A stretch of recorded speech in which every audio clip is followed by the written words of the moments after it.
Welcome back, ladies and gentlemen, to Sports World Dubbo, where we are continuing the grand finals of the 2016 Australian Junior Indoor Cricket Championships. I'm Cameron Walter, and we have two fantastic games for you here in the 15 and under boys division between Queensland and the New South Wales Country Cyclones, and the 17 and under girls division between Victoria and, again, the New South Wales Country Cyclones. We're live thanks to Destination New South Wales and the Western Plains Regional Council, and we hope you're enjoying our continuing coverage. Stick with us through these two games, followed by the 17 and under boys grand final.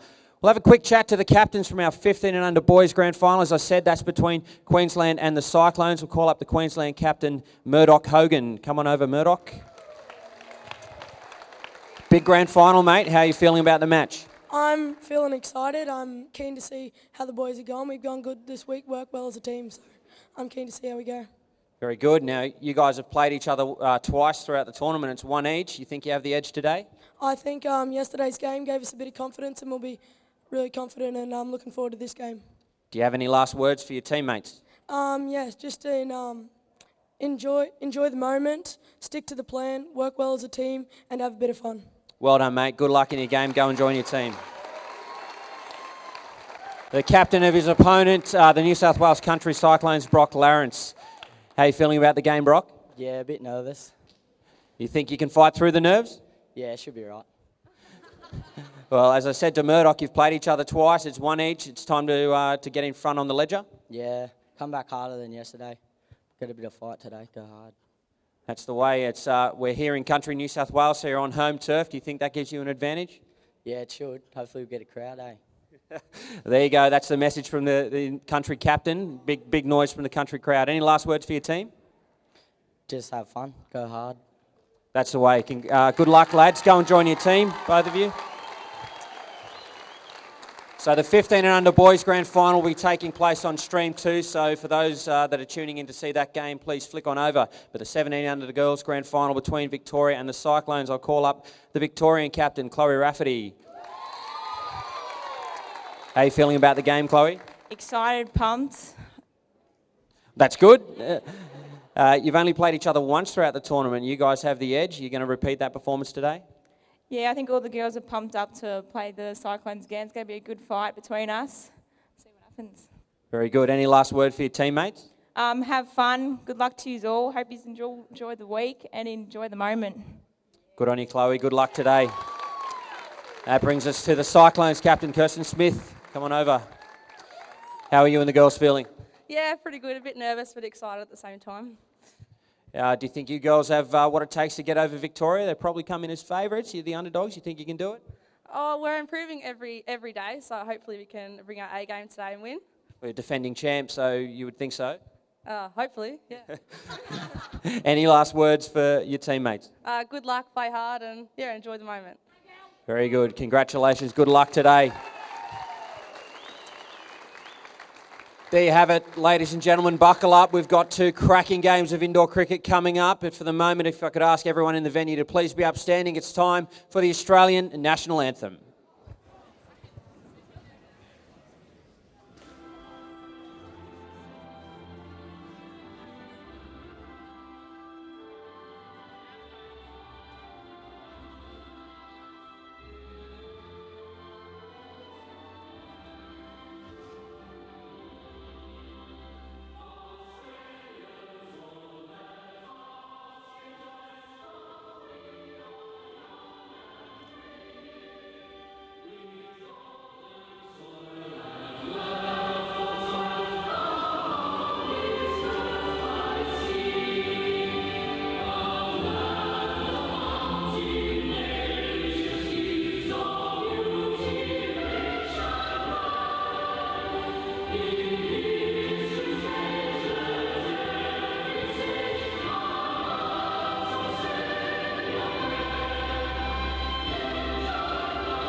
There you have it, ladies and gentlemen. What a stirring moment for these young and future superstars of indoor cricket as they hear the national anthem before the grand final. I'm joined now by a member of the Australian men's indoor cricket team, Vinesh Bennett. Good morning to you, Vinesh.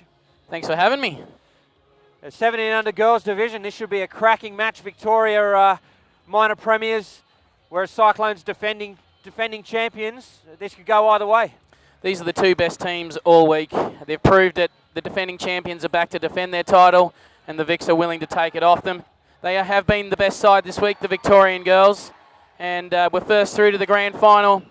I'm sure we're in for a fantastic contest. Yeah, no doubt, and it's been a pretty hotly contested division. I absolutely agree. It's these two are the form teams, so can expect a cracking match. The umpire for the match will be Jeff Armstrong. I'll just take you through the two sides now as we count down to the first ball. The Victorian side, captained by Chloe Rafferty. Her teammates, Maddie Wright, Zoe Griffiths, Izzy Webber, Paris Rafferty, Julia Carruthers, Emma Medland and Katia Jamini. The New South Wales Country Cyclones, Kirsten Smith is the captain. Her teammates, Emma Hughes, Chloe Johnson, Lara Graham, Claire Lennon, Anna Lennon, Abby Taylor and Anita Handono. Victoria have won the toss and will bowl. We're starting to see that a little more frequently, Vinesh, where the teams winning the toss don't bat first. It's a little bit different from outdoor cricket. What do you think the strategy there is? There's no fear in chasing whatever they set, and that's clear. Last night, the Cyclones, they chased down Queensland's total, and they did win the toss and elect to bat first. Scored 83, which I thought was going to be quite a competitive total, and the Cyclones went out there and hunted it down comfortably. What do you think a competitive total will be in this final? I mean, you watched the prelims, so you've got some sense of it. Yeah, look, if we take everything into account here, the whole week, the build-up towards this game, the nerves that would have been happening last night, scoreboard pressure, that's the big one that I'm looking at. Probably around the 80 to 90 mark would probably be a fantastic total in a grand final and quite defendable. So less than 20, well, about 20 a pair, you think will get the job done? About 20 a pair and you're in the game. Now it's, we've spoken a little bit during the 14 and under girls game how it's an exciting time for female indoor cricket with the advent of the WBBL and how it's becoming semi-professional at the moment. It's not far off being fully professional. What a great time it is for future superstars to be performing here at Junior Nationals. Yeah, absolutely. Look, the players that are on display here in this grand final are the best in the country for their age division. Probably the players to look out for the Cyclones. I like the look of young Claire. The other one too is Lara Graham. Absolutely smashed them last night when she came out to bat. She's got a fantastic skill set. Hopefully we get to see all of that tonight, this morning.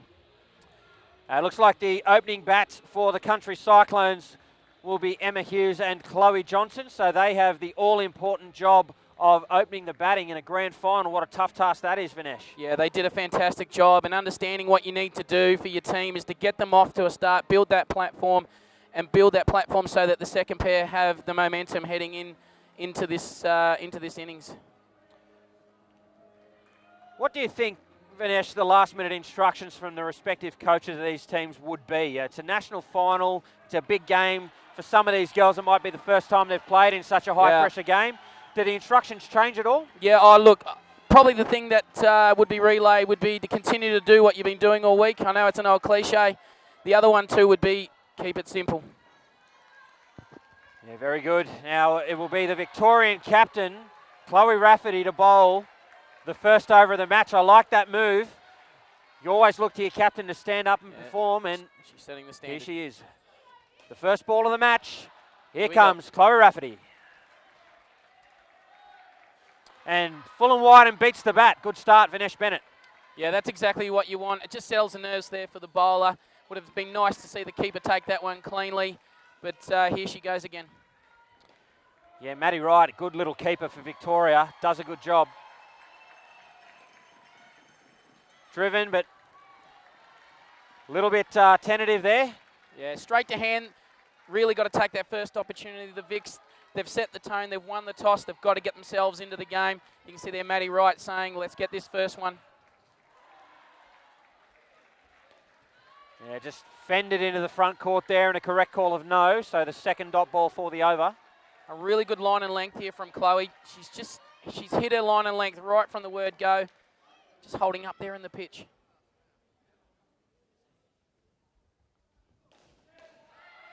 Yeah, again, the drives aren't really full-blooded, so more placement so far from the Cyclones, but 2 runs. Yeah, she just checked a shot there, worked it through the leg side. It's just that length. She's hitting that length, and it's not quite there to drive. It's popping on her. That one up in the air, and it's through the field.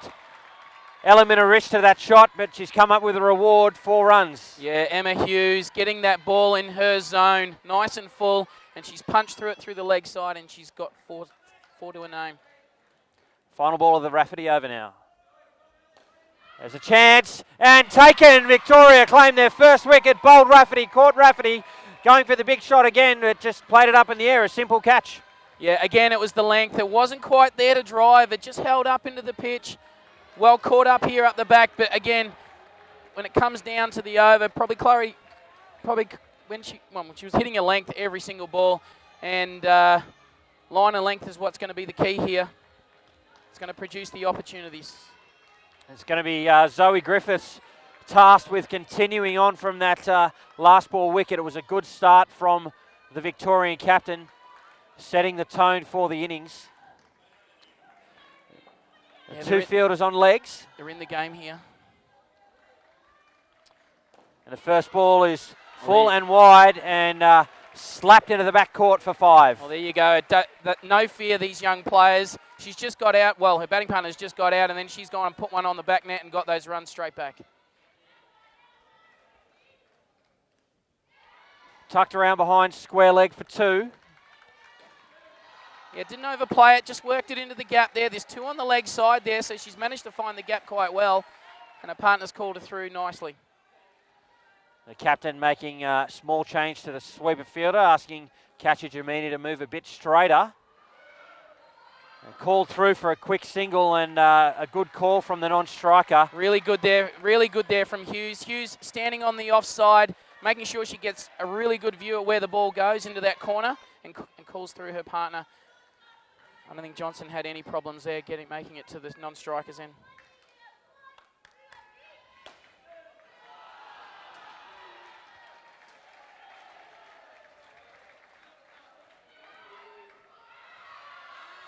Chance at the top. There's a chance here. And there it is. Yeah, that's poor running from the Cyclones. They're just in all sorts there. Both, not only did they end up at one end, but they both stayed there. Victoria would have missed that wicket if one of them had just committed to getting down back to the bowler's end. Yeah, just the small error there of the striker. She was watching the ball into the corner and not watching her partner, and her partner's run through, and they're both standing at the same end. All smiles out there for the Vics. 2 balls remaining, Griffiths over. Chance, taken again, 2 wickets in 2 balls, and the Victorians are on fire. They're going to the game here, the Vics. They're all involved. And really, in the end, it's come down to some poor decisions with the stick here. Yeah, the Cyclones obviously keen to keep playing their shots, but they're not playing them safe. Last ball. There it is again. Oh, chance goes begging for Victoria. They get away with it, the New South Wales Cyclones. 2 runs to finish, but the damage done. Yeah, fantastic set there from young Zoe. Managing to get the ball to curl back into the right-hander, feeding the field. They had the 2 on the leg side. The ball predominantly went to the leg side. In fact, I think every ball did go to the leg side, including the one that went to the back net. But her field is in the game, and that is bowling to the plan, and that's what you need to do in big games, and this is a big game. I imagine the players and indeed the Victorian coach would have done their homework on the New South Wales Cyclones players, so they'd have specific plans to the batters. Absolutely. So, again, they've gone to a conventional field, 2 on the off. Carruthers the bowler. Just almost a leg sweep there for 2. Yeah, probably starting that a little bit too straight, probably heading down towards down leg side. Looks like she's bowling nice outies here. Probably needs to try and get this ball stump to stump, get her field in the game. Well, she's making a change now. 2 on the leg. And she's also moving her, no, she wants the second leg side fielder behind square. It's played through the gap forward of square for 2. I think Weber really needs to be aware here. She's going to be getting a lot of the ball. Anything that comes out off that net from behind the front court fielders, she is going to be in the game. Yeah, 2 full and put away for a safe shot by Johnson. We've seen Hughes go for a couple of big shots off similar length delivery, so Johnson a little bit more controlled at this stage. She's just reined it in. Really good match awareness. And Hughes chases that one, but it's down leg, so in indoor cricket, that's an extra 2 runs. The ball is not re-bowled until the last over of each batting pair. Cardinals in there. She's been building pressure, and she's just relieved it just that little bit. And Hughes again. That's the second time she's played up and high into that leg side net for an easy catch for Victoria. And again, Weber in the game. That's her second catch for this over. Ball probably not quite there to drive. Just held up in the pitch, just popped up high on the blade, and Weber took that catch quite comfortably. So 5 runs on the board with 1 ball remaining in the 3rd over. It's all Victoria at the moment. And the over is finished with a leg side. That's definitely a letdown after a wicket, but again, Vinesh Bennett, Victoria still on top. Oh, absolutely, and that's where they would have wanted to be after deciding to throw in the Cyclones. One of the things that I've noticed is that they're very strategic here. Well, they're being very strategic here with their field settings. They've come here definitely with a plan here to bowl at the hip or bowl at the legs and force the Cyclones to hit to one side of the court. I don't think there's been one down and up outside off. Everything's been hit to the leg side. The Victorian keeper's making her way to the back to bowl the 4th over of the match. Crucial over.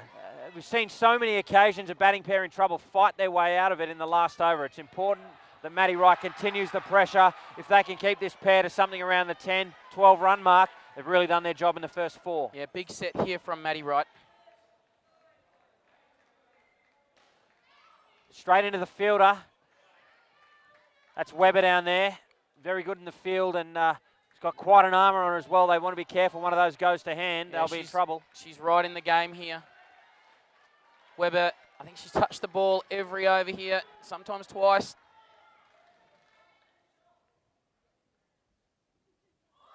Well bowled. And beaten. So a dot ball. Yeah, the key thing there was the length. It wasn't quite there to drive, and she didn't have enough time to go back and across.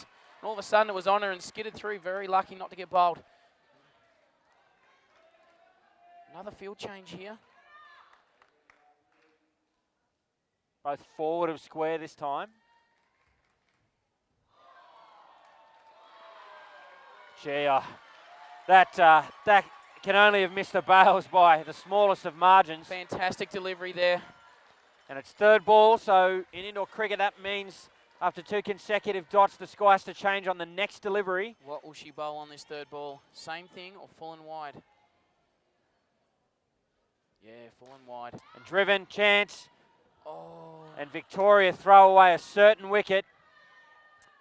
It was very smart from Wright to try and, she gathered the ball, took her time knowing she had lots of it and just got it back to the receiver, but fumbled the ball. Executed that well. Nice arm ball there. Full and wide. It made the striker have to really reach for it and hit it back down the pitch.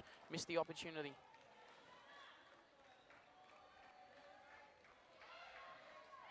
And there you have it. A direct hit run out from Weber in the front court. And that hurts. Yeah, that's a massive wicket here, especially with this first pair looking to try and rebuild what they'd started. Now they're back to 4, and the rebuild's going to have to start with the second pair. Yeah, so important now that Johnson doesn't lose a wicket on this ball. The last thing she wants is for her second pair to come in with a score below 0. Absolutely, yeah. And just lets it hit her, pulls the bat away, and a good finish again from Victoria. Maddie Wright takes 1 for -3, and Victoria of 4 runs after 4 overs.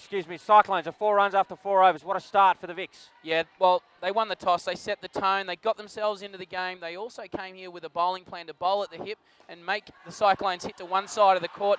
They've executed that perfectly. They've taken all their they've taken next to all their opportunities. Probably missed one opportunity there in that last over there, Matty Wright, but well done from the VICs, and they're on their way.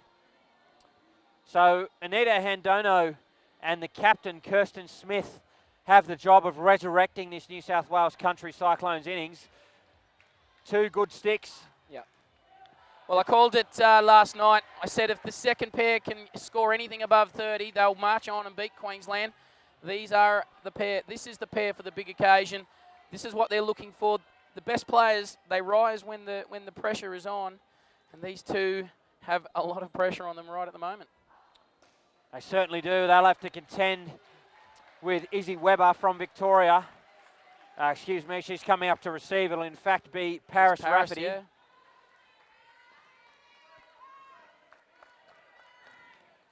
So the score's on 4. The country captain is on strike. Here comes Paris Rafferty.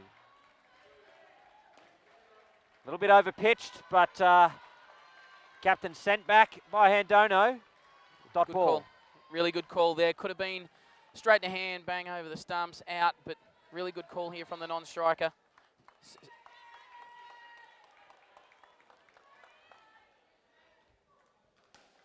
There's a good length there, but just well played. She's crunched that, absolutely crunched it, and got nothing for it. Now it's a 3rd ball.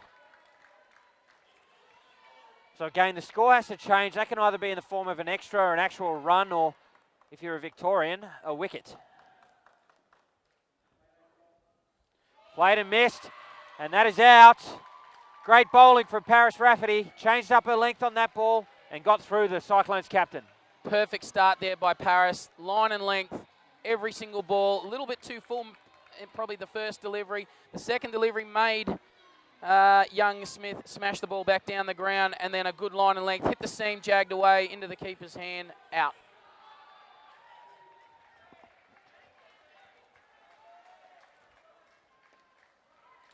Chance at the keeper's end. Well, Neither the keeper or the leg side fielder could direct hit, but gee, they're throwing themselves around the Victorians. They've got their tails up for sure.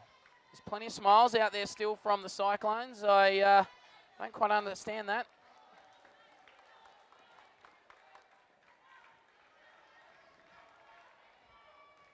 Shot. Driven well for 2. It's flat but safe in the gap. I think Vinesh, probably been one of the hallmarks of both of the girls' competitions is win, lose or draw, and no matter the situation, all of the players are out there having a really good time playing this sport that they love. Last ball. And that one down leg side, so another little pressure release allows them to claim a positive over, but still just 5 runs after 5 overs. Yeah, really great start there from Paris. Hit a line and length right from the word go. The VICs, they've turned up to play here. They're putting on a show with the ball, and they're taking their opportunities in the field. Looks like Weber may be coming on to bowl. I like the idea of marking out your run up, that little bit of reassurance that you're not going to hit that front line and bowl a no ball. It's something I strongly endorse. There's nothing worse than bowling an absolute cracking delivery, take a wicket, and then you see the umpire up there with a no ball. And she's just making sure of it. Yeah, Weber's first ball. Short, played square, but she's home for 2. Just on that, marking out your run out, I've noticed most of the Victorians across all the age groups are doing that, so it's clearly something from Victoria. I wonder if that's something that Ross Gregory coaches at a national level. Yeah, look, obviously if you bowl a no ball at the national level, especially under Ross, he... Not sure what's happened there. I think, I'm not sure why Handono backed away, but the fact that Weber went to the stumps, in my mind, makes that an unsuccessful man-cat. I think you're right, actually, because well, Smith was out of her ground, and yeah, good point.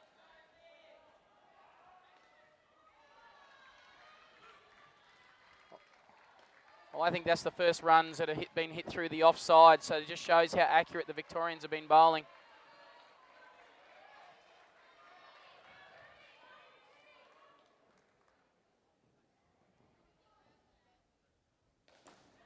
There's two more of them. I don't think you can be in that channel for Smith. I think she'll put you away. Yeah, that's her zone. She's sweating on that length. Anything that's just a touch more, well, if it's pitched up just that touch more, she's putting it on the back net.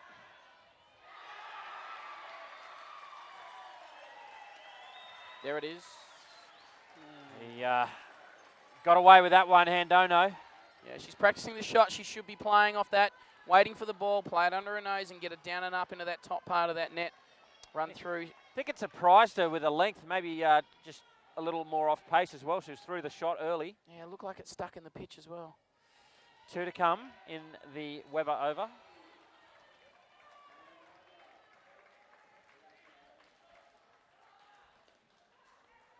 Oh, Finds yeah. the edge, but it's 2 runs in the book.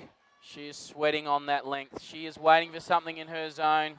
Had that leg cleared, and the only thing that saved her was actually the fact that it was a miss hit. She's got 2 for it, but she is looking to go long here. Do you think she needs to?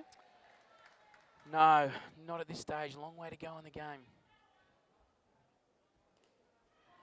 Played square. There are 2 fielders there for that exact reason, but the tightness of the nets put the ball out of reach of the fielder pretty quickly. So 2 runs to finish, and that's the first really good over for the Cyclones, 12 runs from it.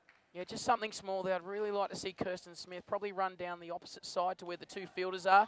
It really doesn't make sense to run down the side where all the fielders are. That's where the traffic is going to be, because that's where they're obviously trying to bowl the ball, make the batsman hit the ball into that area. If Kirsten's standing on the offside, she avoids any sort of contact with the fielder and avoids getting out, run out. And we see the umpire Jeff Armstrong call the Victorian captain down. I'm not sure what that was about. It's Emma Medland will bowl the 7th over of the match with a score on 17 runs. It'll be Handono on strike. They were weighted. There was an opportunity for a run out, but just couldn't grasp the ball. Just a little fumble there right at the crucial moment. Might have had a little look. She takes that clean and just serves it up to the stumps. I think she finds a short.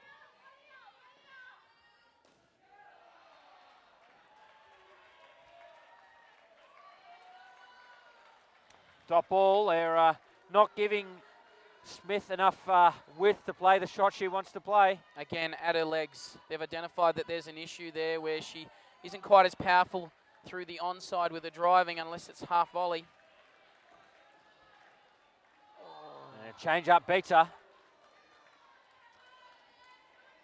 And again, the New South Wales country captain is on 3rd ball. Pressure building out. Pressure is building out there at the moment.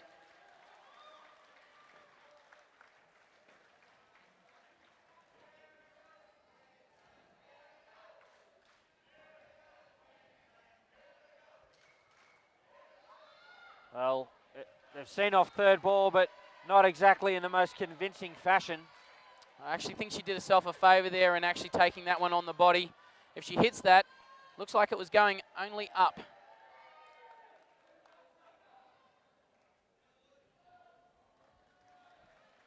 There it is. Oh, I think that's a very valuable 7 runs for Handono. I think Paris Rafferty misjudged that. Didn't think that it was going to come down the way that it did. She probably could have caught that. Could have got a hand to it, but it's very hard to judge those ones that hit that top net, whether they're going to kiss the top net or continue on. And that one there skidded off the top net, and you're right, she probably could have got it. Yeah, through the gap there from Smith. 2 runs to finish, and thanks to that 7, it was a good over. Another 12 runs for the New South Wales Country Cyclones. Well done there from Kirsten Smith. Saw that her partner had to put one on the back net for 7. Very next ball, she's turned that into 9 by hitting a comfortable 2. So there's 1 over remaining in the pair. They've got it to 25 runs. You talked about their 30-plus partnership in the preliminary final. They're looking good for the same thing here. It'll be up to Katia Jamini from Victoria to try and arrest what momentum the Cyclones have right now. Yeah, again, another fielding change here. They've moved Weber to the back court receiver.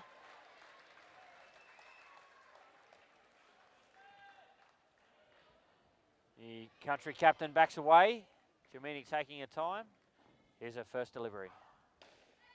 There it is. Full and put away. She has been sweating on that length. She is a player for the occasion. Made a couple of mistakes, but she knows how to get those runs back, and she's put one to the back net, side to back, 4 scored.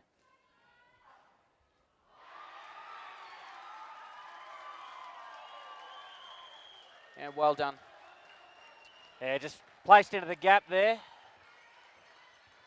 You see the Victorian field, the onside sweeper fielder, very, very straight. So trying to invite Smith to play through that channel that she did on the previous ball she faced. Yeah, straight to the fielder, a missed field and a costly one. She's got 3 there, some fortune there for Smith.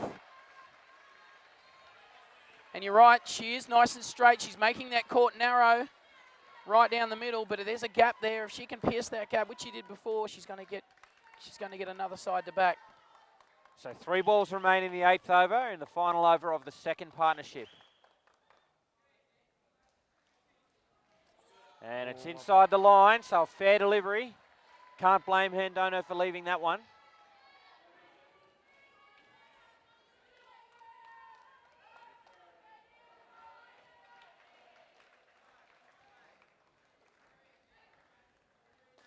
Shot. Powerful shot, straight to the fielder, but Hendono very quick between the wickets. These 2 runs. 2 are repeating what they did last night. Fantastic work here from the second pair. They've rebuilt and now they're back on track here, the Cyclones. They can feel the momentum's changed. It's the last ball now. Yeah, comfortable shot to finish for Kirsten Smith. 2 runs from that delivery and a partnership of 38 to take the score to 42. That's a great fight back from the Cyclones. I get the sense, Vinesh, that Victoria really let them back in there. There were 2 opportunities that I can recall in that pair, maybe on the 3rd ball and then a run out or 2 up here at the back where they really could have put the Cyclones away. They failed to do so, so they cashed in. Yeah, look, and that's just pressure of the grand final. Probably one of the things I noticed there was that young Kirsten Smith, she didn't stray from her game. There was a couple of opportunities she dished up early, but she continued to build and build. They've put on 38. They're back on track. Now the the Cyclones, the Vics need to now get themselves back on track with the ball, line and length, and back to where they were in that first pair. And that's probably the only thing that was different. The bowling just wasn't as clean as it was in that first pair. Now, Taylor and Lara Graham coming out to bat. You picked Lara Graham as a player to watch. Here she is at the crease at the non-strikers end. She batted last night, and she absolutely smashed them.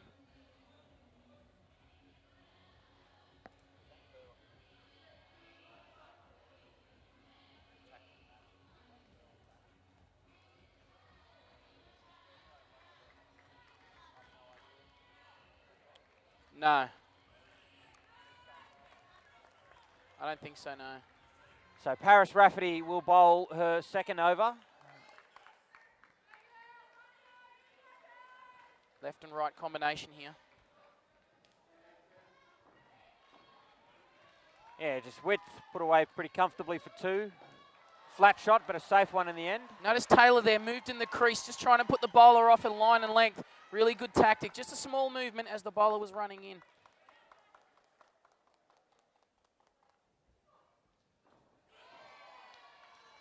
Yeah, good delivery. Tentative start there. Yeah. Had a look at the gap at point, tried to work it through there, through the point region and get that easy too. Just shows how much influence the field setting can have on the shot selection of the batter. Yeah, correct, yeah. Oh, a little juggle there, but the back foot didn't move. It is, however, 3rd ball once again, so an important moment now in this match. Can Lara Graham see off 3rd ball? Lara Graham wanted the piece of that last one.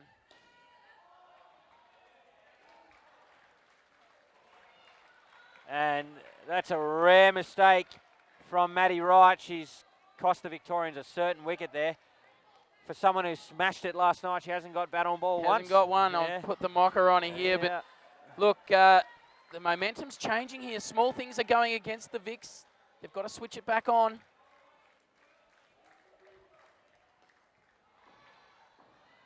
Hesitation there. Yeah, tucked it away for 2. Vacant square leg position for the left-hander.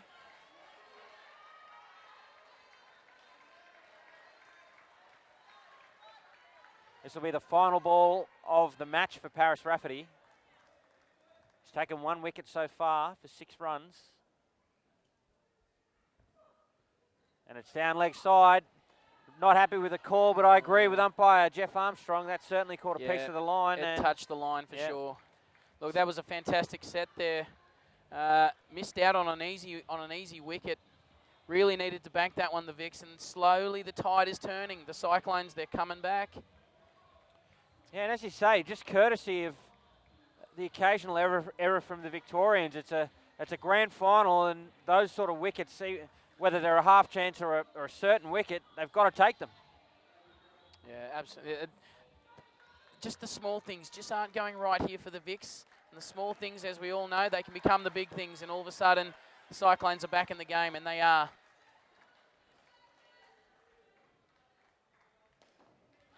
Straight back to the receiver. And Taylor gave some thought to running, but wisely chose not to. Yeah, nice early call. She did take a few steps just in case there might have been a fumble. But the ball was locked up by the receiver. Here we go again. Through the cover point region, but home safely. Probably a half chance there with a quick gather and throw. Yeah, she wasn't quite in position. She did take the ball on the inside of her body, and then by the time she turned, really need to be in a position early to throw. And they're very deep, the sweeper Yeah, or they guard are. fielders. Generally, you like those positions to take the ball in the front court, like the fielder did just then. But if that was a solid drive, it would have got to her while she was still in the back court. I think she just took the pace off there. Well bowled there from Carruthers. Just took the pace off. They've got their field set for the drives. That'll be out. More off-pace bowling, and it reaps the reward. Yeah, probably just needed to work that one in behind square. Seek for that single. Look for that single. Get a partner on strike, but instead she's tried to play through the driving shot, popped it up onto the leg side net. Comfortable catch. Yeah, it's the second wicket of the match for Carruthers. Doing her job.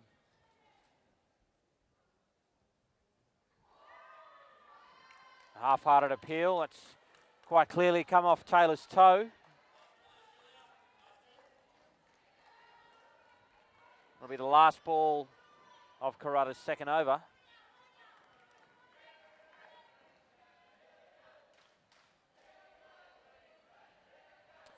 And a leg side to finish. Relieving the pressure there just a little bit. 10th over. I think they're on 7. Yeah, on 7. Made it an even over in the end. 0 overs from it. The Vics will take that, 0 though. runs from it. Yeah, the Vics will take that right at the moment. They're just holding the Cyclones. The Cyclones were trying to get their nose back in front. It'll be Griffiths to bowl now for the Vics. They're swinging the ball back into the right-hander here.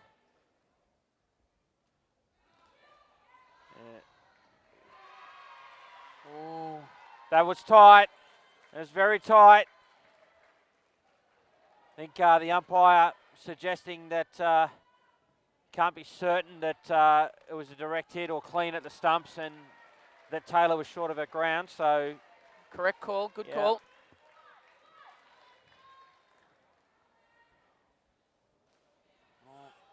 Yeah, way down leg side. She's gone for too much there. I'd really like to see the non-striker standing on the other side, on the leg side here. At the moment, she's running straight into 2 Victorians.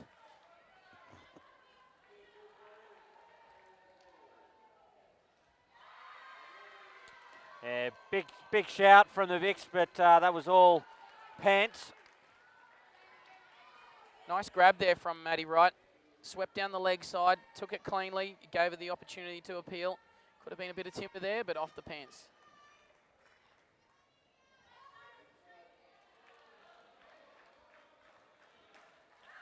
Oh, wow.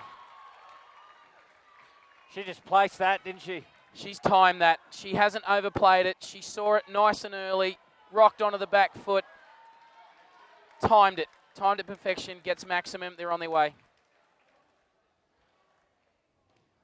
up, Oh. and a rare drop from the VIC captain. Is that another little in for the Cyclones? Gained so many opportunities for the Vics to put this team away.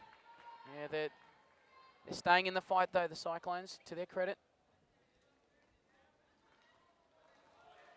Well bowled. Yeah, well bowled over. Just the one ball going for the 7, making it a 13-run over. And that'll leave the score on 62 at the beginning of the 12th over. You're watching our live and continuing coverage of the finals of the 2016 Australian Junior Indoor Cricket Championships. I hope you are enjoying the matches so far. We'll give you a quick update on the 15 and under boys grand final, where Queensland are batting first and they're on 91 midway through the 14th over. So it looks like they will be setting a competitive total for the Cyclones to chase in that match. This is the final national tournament for the year. We do have one more event coming up in 2016. Vanessa, you might know a little bit about that, the Trans-Tasman Series coming up in September. Yeah, looking forward to that out at Port Macquarie on the north coast of New South Wales. Really looking forward to that series, 5 test match series. As Jamini comes in to bowl the 12th over and Graham takes 2 from the first ball. Yeah, the Port Macquarie series against New Zealand will feature the Australian men's and women's teams, which Vanessa is a part of in the men, and our junior teams in the 22 and under divisions for both boys and girls. And with a dot ball there, like this tournament, ladies and gentlemen, every match from that series will be live streamed via indoor.cricket.com.au and the Cricket Australia live app. So keep an eye out for that in early September. You'll see some of the best indoor cricket in the world. Jamini continues, and it's a second dot ball in a row. Yeah, this pair really need to take momentum into the next pair, into the final pair. Really need to negate this third ball, get themselves to the other end. Keep momentum moving here for the Cyclones. Chance and an easy catch there for the front court. They wanted that. Well, I think they needed that wicket, Victoria. They had a couple of errors creep into the game and take that wicket and really peg back the Cyclones' run compilation. Yeah, a crucial error there from the Cyclones. Really, this grand final is all about momentum. You need to maintain the momentum, the ebbs and flows, and make sure that you are on top as much as you can in a grand final. Through the gap, 2 runs. Doing her job there, Lara, just putting the ball into the side net. Knows that it's crucial at the moment that they have a good total on the board. I think Lara probably coming in with different instructions from the game from last night. Obviously, as you say, can hit a ball, but maybe asked by the coach to play a slightly more conservative innings.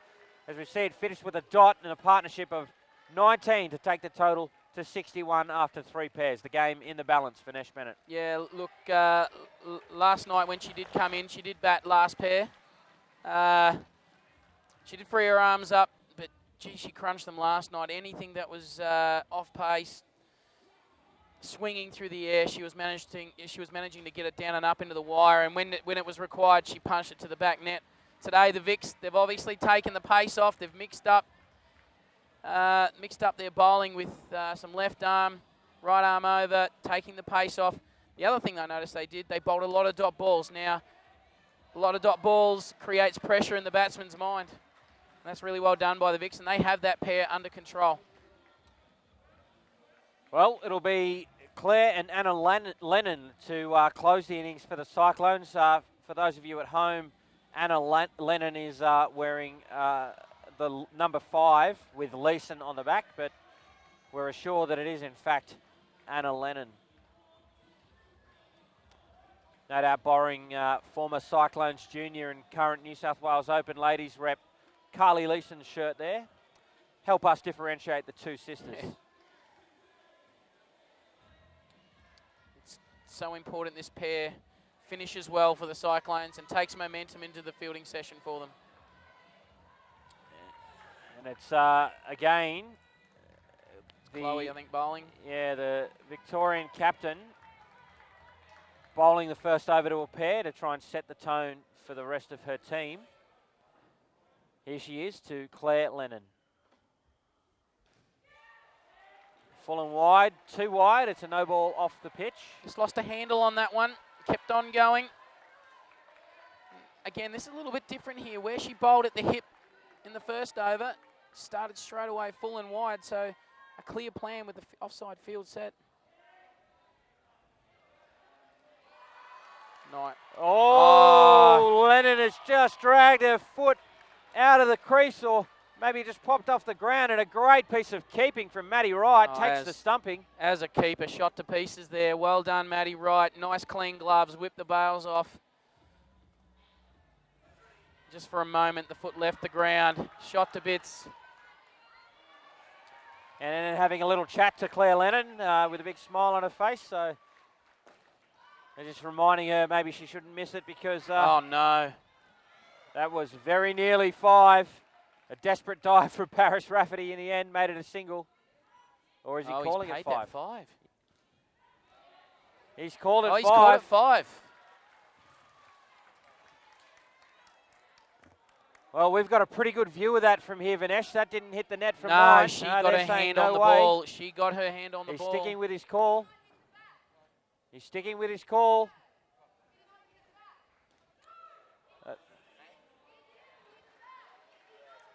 Well, I don't think he's going to change his mind. The Victorian support staff arguing with the umpire here. This is not going to change. He's made his decision. It's time to move on.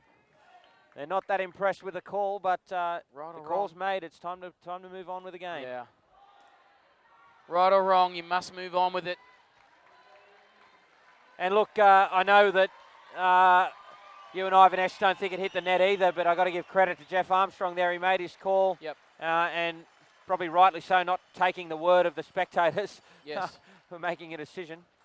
And this is, well, has that changed the course? Because they went wicket and then 5. But to be fair, the receiver should have locked up that ball. You know, they put themselves in that position. The opportunity presents itself. Edged, but safe in the end for 2 to finish. So an 8-run over, even with the loss of that wicket. That 5 runs, costly for the Vics. Yeah, look, if Paris had a time again, she would have locked up that ball and given no opportunity there to the Cyclones. But it dribbled through and it got to the bat. And fantastic effort there from Paris. In my opinion, I reckon she got that ball off the net. But the umpire has made his call and he is sticking to it. Credit to him. Webber will bowl the 14th over of the innings. It'll be Claire Lennon on strike. 69 runs on the board.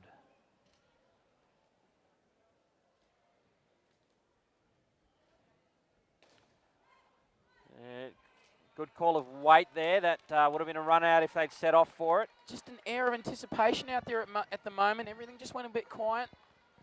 Everyone just waiting for something to happen here. The Vics have got to go and take this game. They've put themselves in a position to do that. They've got to go and take it now.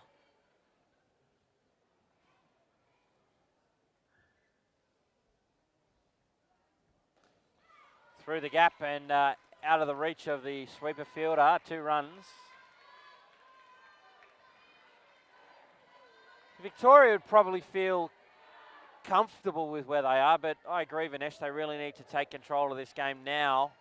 They have the opportunity to take the Cyclones out of the game before they even come out to bat.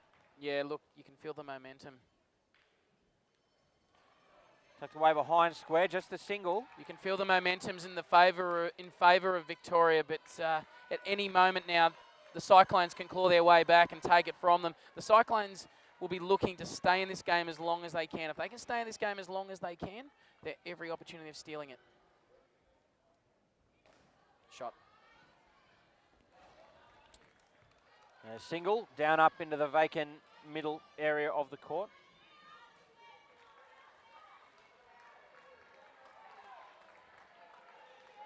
Two balls remain. Well played. Yeah, just fended onto the leg side there, just out of the reach of the Victorian fielder. 2 runs.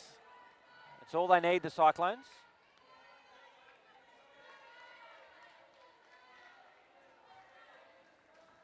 Building a competitive total here. Well bowled. It was a poor shot in the end. Got away with a run. But again, a 7-run over for the Cyclones. It's going to be a really interesting little period here, Vinesh. 2 overs remain. The score's on 76. Could be the difference between 3 figures and not in the next 2 over period. Yeah, look, I believe in the next 2 overs, if they manage to get themselves to 90, scoreboard pressure will come into it. The Victorians deep down, they will think this is probably where they need to be at the end of the 16 overs, probably chasing 76.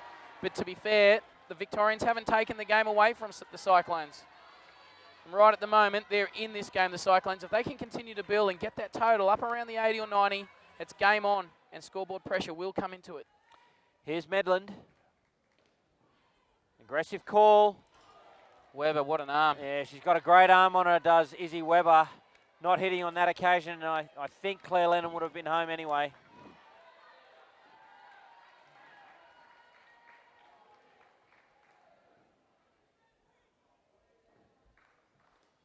Chance just out of the reach of the front court fielder. I was just thinking then, Cam, that arm will rival the Florist boys back home in Canberra. Standing nice and close to the stumps, trying to catch one of those things up at the back. Yeah, fun times for the receiver.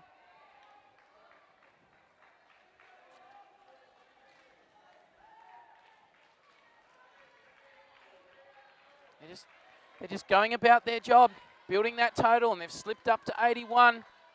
No fuss, getting the job done, Cyclones. This last pair have done exceptionally well. They must maintain this score. Field change here.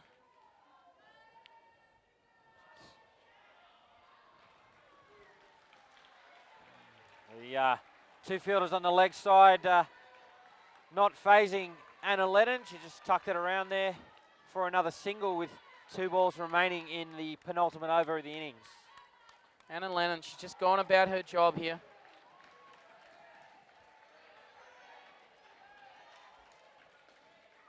Crunched. Yeah, comfortable too in the end. And again, just a little fumble there. Robbed her of an opportunity of a run out. And 84. 84 is on the board. Chloe telling, is it Medland hit the hip. It's a silly call, but No, God, she's quick. home. She backed herself when she got home. Well, she got in front of the throw, and that was key because the throw then had to wait. She's got herself right in front of the fielder. The moment she beat the fielder, she was always going to be home. And again, I know I keep saying it, scoreboard pressure is going to come back. It's going to come back in this game. The VICs have had every opportunity to put the Cyclones to bed, but they just keep hanging in there. Well, it's a very important final over of the innings now. It'll be Maddie Wright to bowl it with Anna Lennon on strike. The score's on 85, so certainly within striking distance of that 90 run mark that you've touted, Vinesh. Here we go. Finish. Well, play and miss. They go up for the catch. The keeper not interested, so don't think there was much chance of Jeff Armstrong giving that out. Yeah, really well bowled there. Nice and full in length. Got the ball to drop out of the air.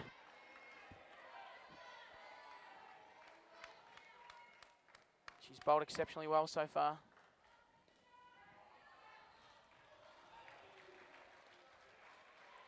Oh, A little dear. fumble there from Weber in the front court. They were always going to run then, the Cyclones.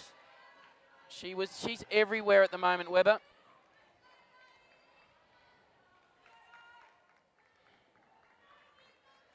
Four balls remain. Thrown right up. Chance and another fumble. The VICs failing to cash in on some of these opportunities here. That's 3 or 4 in the last sort of 2 or 3 overs. And the Cyclones just won't go away. They are in this fight. They'll feel that they are every chance now.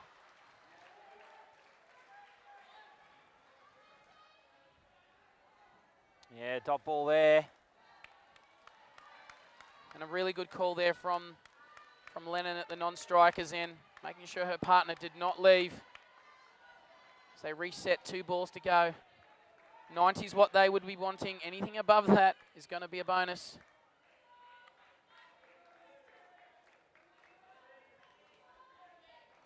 And Matty Wright comes up with a man-cad, and Nicole Martin will be very happy because there was an aeroplane.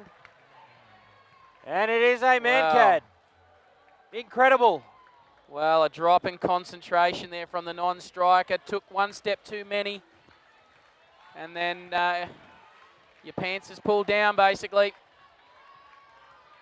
Must stay on top of your game. Even though you're at the non-strikers end, you are still a big part of the game. I'd be hoping that Jeff Armstrong hasn't put that down as a ball. So that's 2, so there still should be one ball One delivery, remaining. yeah, that's correct. Yeah. Yeah, he's making the adjustment now, Cam. Yeah, there we go. Wow. How crucial is that man-cad going to be? They were on target for 90 and 90 plus.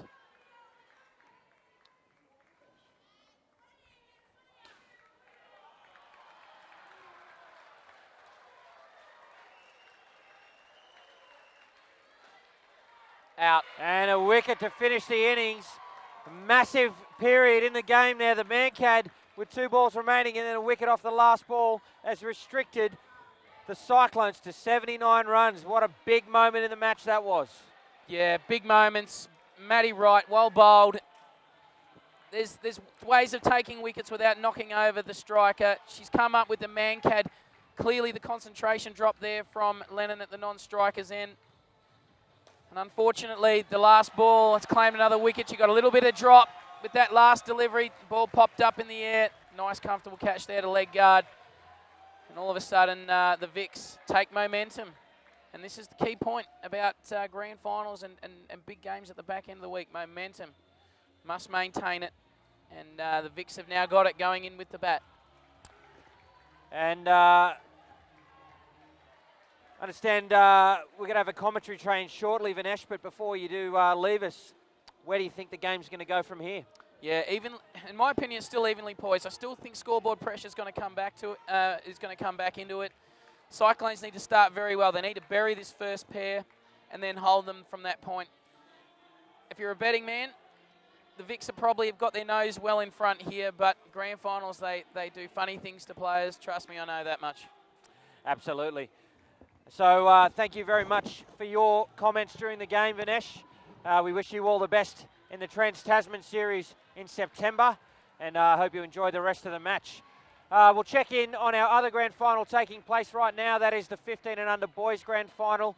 Queensland are defending 109, and the New South Wales Country Cyclones at the beginning of the 4th over are on 28. So looking good at the moment to chase that down. We hope you're enjoying our live coverage of the finals of the Australian Junior Indoor Cricket Championships. We've got one more match to come after these two conclude, and that will be the 17 and under boys grand final. That'll take place between Victoria and Western Australia, and that promises to be a cracking match of indoor cricket. So do stay with us, not just for that, but also for the presentations between of this match and of course the other match, which will take place live on this channel.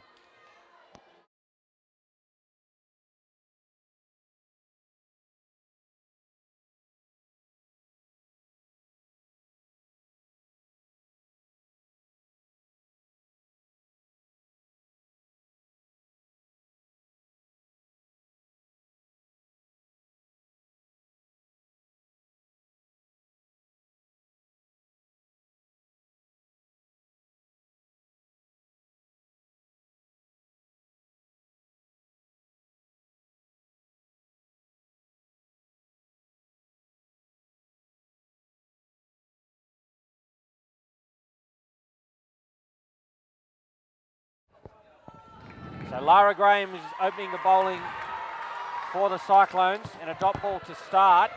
And I welcome Claire Koski from the ACT Meteors and the Sydney Thunder WBBL side and coach of the 17 under girls as well as the 14 under girls. Good afternoon to you, Claire. Well, Thank good morning you. still. Yeah, thank you so much for having me. I'm really excited to be here. Now, She Griffiths getting 2 runs there for the Victorians.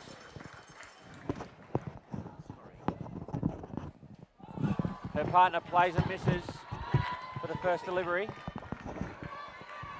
Yep. So 79 runs. The Victorians need 20 a pair and nothing more. How do you rate their chances as Graham gets through? They've been quite a disciplined team, especially up until now. So, you know, it's very much a doable thing, but, you know, it's a grand final, so there's definitely a lot of pressure on them. It'll be third ball now with 2 balls remaining. They have to change the score. She gets bat on it. It was a very good shot and great way to see off third ball there from Medland. Throughout the week, we've seen that they're quite disciplined when it comes to their down-ups, which is really impressive, and they've been together for quite a while, so that's really good news for them, and I think that's really a strength of theirs at the moment. Just played behind square leg for 2. Been a very busy week for you, Claire, coaching 2 teams. You must be a little bit relieved to be finished. Yeah, definitely. To a certain degree, it was quite hectic during the week. I was really fortunate to be joined by Nicole Goodwin, who's a ACT Meteors player. She was really helpful, really helped me out with the girls and had a lot of fun with them, so very grateful for that. It'll be Johnson to bowl the second over. And you are, of course, in pre-season training, so even more to worry about this week. It was all right. I've had to kind of stall my training a little bit. I wasn't really able to get away and be able to do that, and unfortunately be a little bit tired and under the weather, but we'll get straight back into training as soon as I get home. There's a small delay here as the umpire sorts out the bowler. It will be Johnson, as I said.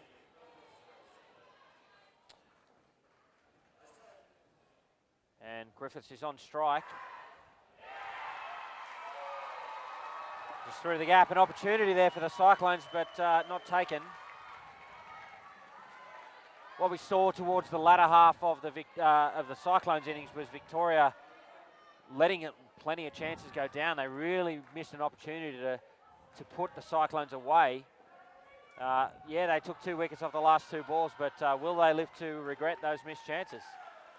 I'm curious to think if they might have started worried about their batting before they'd even gotten to the end of the innings. They did miss quite a few chances, and you know, as you said, the last 2 wickets they were pretty important when it came to setting up the momentum to get into their innings. And wide there from Johnson off the third ball. I know it might not mean much in the game of grand final when it comes to points, but it is really important when you're trying to defend to keep winning skins, purely because it's a mental thing. A fantastic shot to the back net for 4 off a no ball as well, so that'll be a good boost for the Victorians. Yeah, wow, big runs there.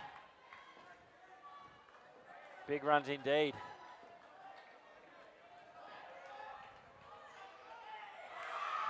Oh dear, well that undoes it.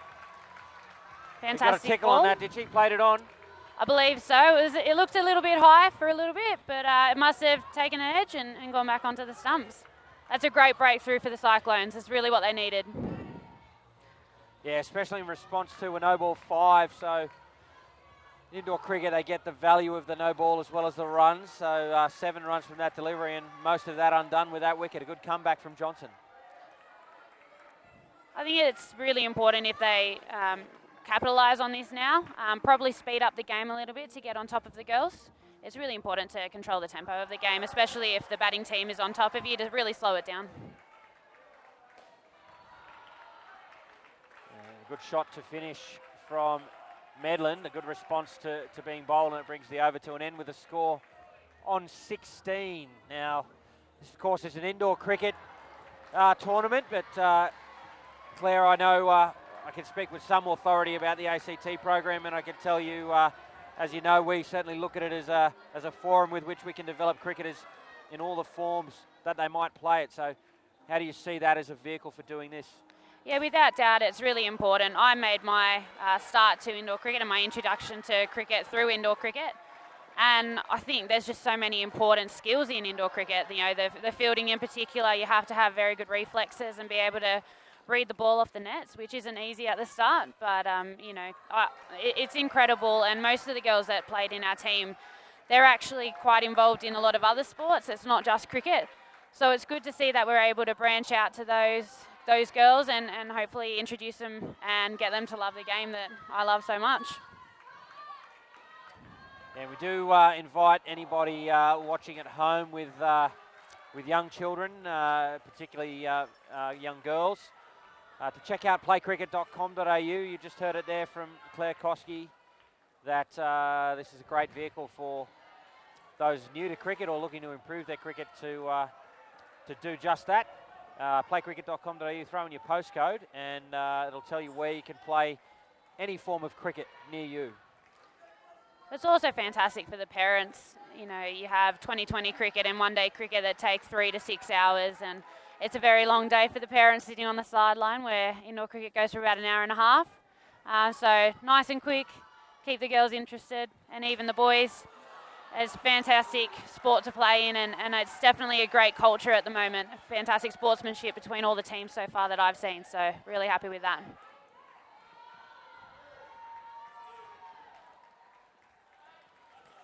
Two runs to finish the Taylor over. 8 runs off it. And it's a good one.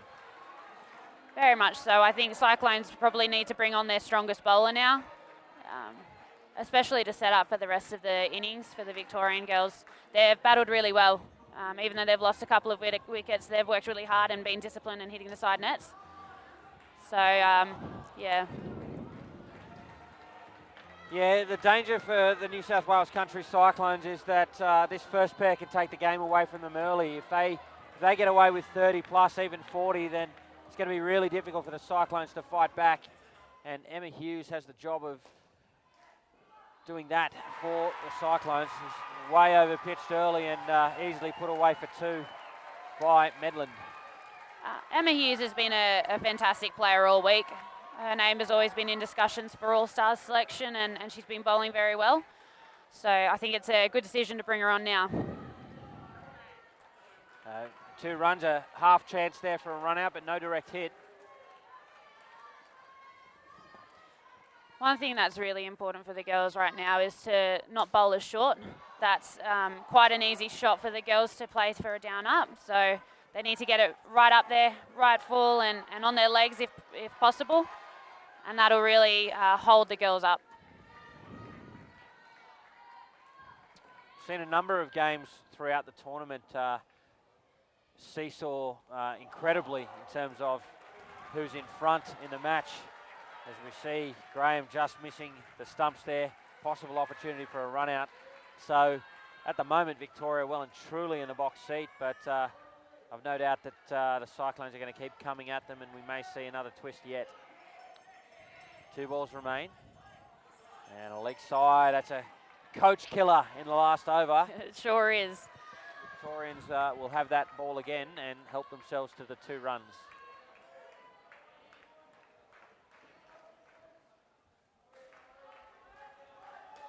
Chance, Oh, and it's just fallen short of a diving Chloe Johnson there at the cover position. I'm sure that was quite unexpected for the girls. These Dubbo nets are very tight and they have been coming out quite quickly, so I'm sure she was waiting for it to come to her, but had to dive forward. Unfortunately, didn't get there.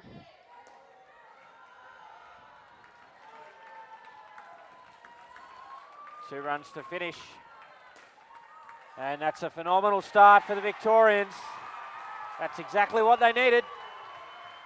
36 runs opening the innings, and they're only 44 runs shy of victory now with 12 overs remaining. That was a fantastic start by the Victorians. It's always great to come out and have a really strong first pair, and that's what they've done. So there's a lot more pressure on the Cyclones at the moment. I think one of their issues at the moment is that they're not crowding the batter in the front court. It's always important to go into the keeper and high five, and it's not so much about just the encouragement for your team as it is to let the batters know that you're there and you're imposing on them. So I think they really need to start improving that. Do you think those are the sorts of instructions that the coach will be giving to the Cyclones right now? Yeah, I think it will be. It's hard to focus on those sort of things when your team has just, unfortunately had not a great pair. You know, obviously we'd love to have that, but I think, yeah, there's so much going on at the moment, it might not be directly on his mind. So Anita Handono will bowl the 5th over of the match. Carruthers will be on strike for Victoria. Her partner, Katia Jamini, at the non-strikers end. Cyclones needing to fight back, and they start with a wide. Love them as your first ball when you come out to bat in a grand final. Yeah, it definitely calms you down a bit. Runs on the board pretty quickly, it really helped. Yeah, through the fielder's legs there, and then a little fumble on the 3 line, so a comfortable single in the end. Anita here is actually a soccer player outside her time playing cricket, so it's great to see the girls getting involved in other sports and then being able to make the transfer, and that's a fantastic catch. Well done, Anita. Yeah, just paced right off the ball there, and Jamini threw the shot way too quickly and just scooped it back to the bowler. An easy catch. That's probably a bit of heartache. It'll knock it down a few pegs, I think, especially after having the 3 runs quite early on.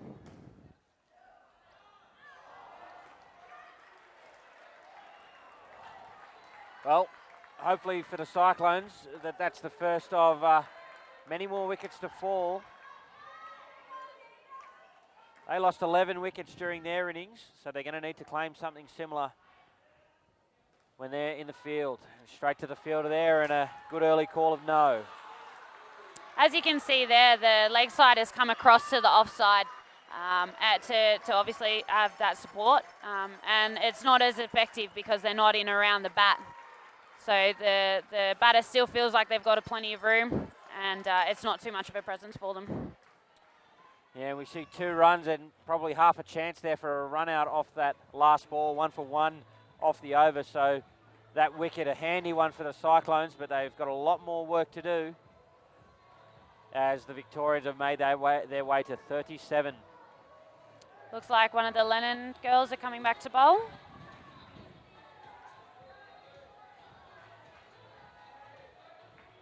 Anna we have. Anna Lennon.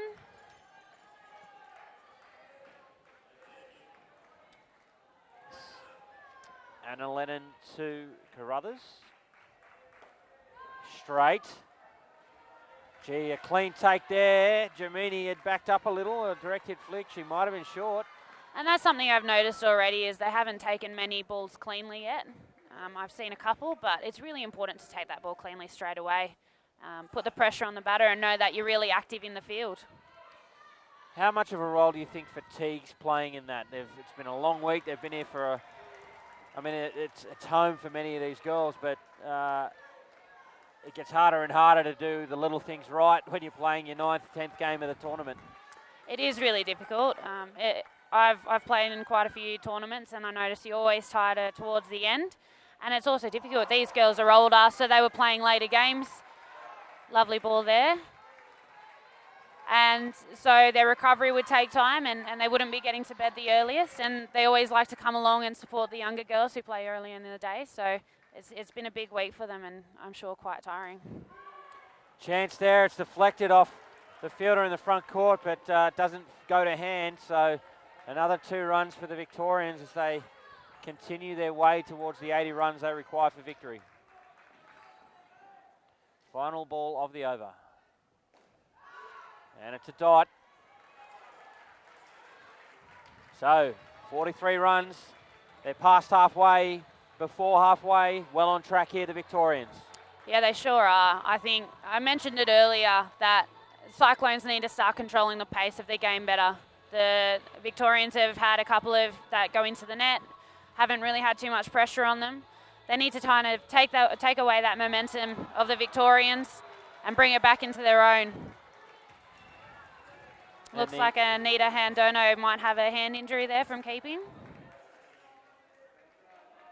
The Cyclones captain, Kirsten Smith, now needs to stand up for a team. She starts well. There's a chance.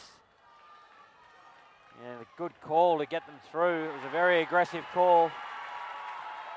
And they got a single.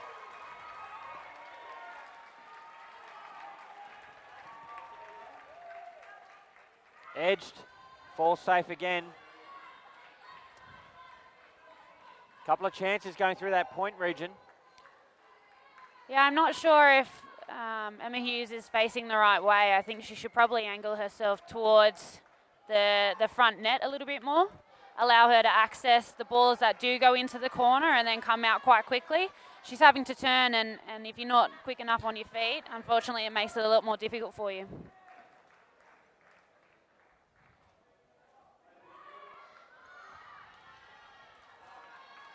Through for another single.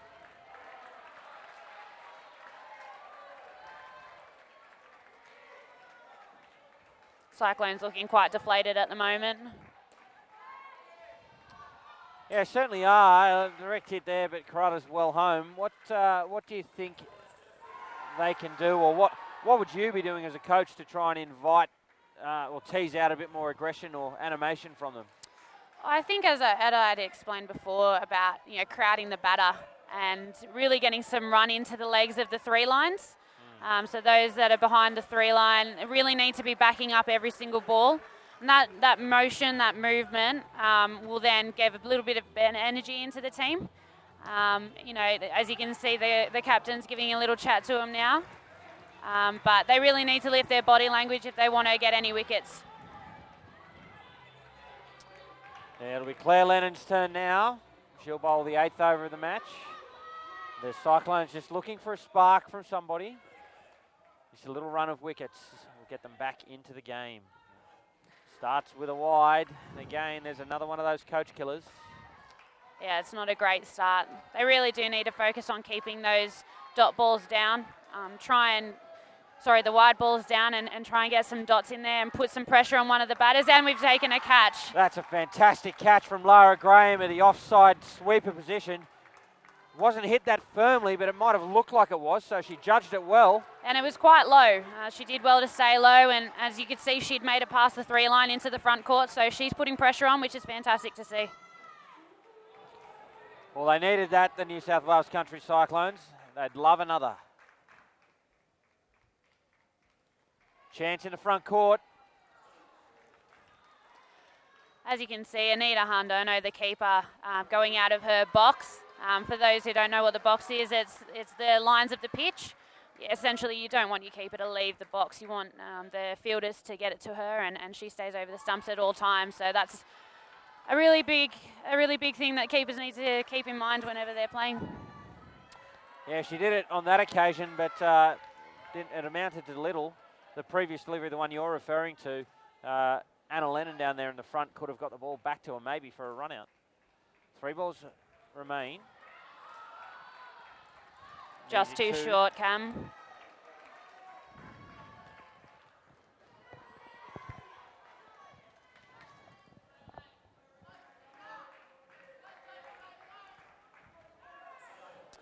And another extra in this over, so just again letting Victoria maintain their ascendancy here.